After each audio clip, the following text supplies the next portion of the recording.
Alright guys, Tim here. This is a Honda gx690 engine and it just died on us. We couldn't figure out what the problem was, and I asked some friends and they told me to check something.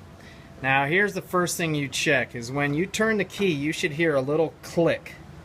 If you don't hear a click, let me back up. I checked the spark plugs, we're getting spark, we're getting fuel, all that good stuff. But it just wasn't firing. So here's the thing, if you turn the key and you don't hear a click, you got problems. Check your fuses first, but if all your fuses are good, then might be your problem. I'm gonna wait for this plane to pass, and then I'll turn the key and you'll hear a click. You hear that little click? That's not from the key. That's from this little piece right here that opens up and releases gas into the carburetor. I'm going to show you right where it is. You can replace this part if it goes bad.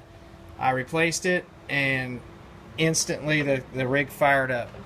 So thank you to one of my friends who showed me where this is. You pull off that cover. So then you pull off the main cover. There's bolts there, two screws there, 2 bolts at the bottom, so 6 total. Pull this out. You don't need to take this fuel filter off. Right below there, right here, is that little relay, and that comes off with a 3/4 inch bolt, or it's 3/4 inch. Pull that off, put a new one in, put your wire back on there, and you're good to go. Anyways, hope that helps anybody out there that's trying to figure out what the problem is. One more thing to diagnose. Honda gx690.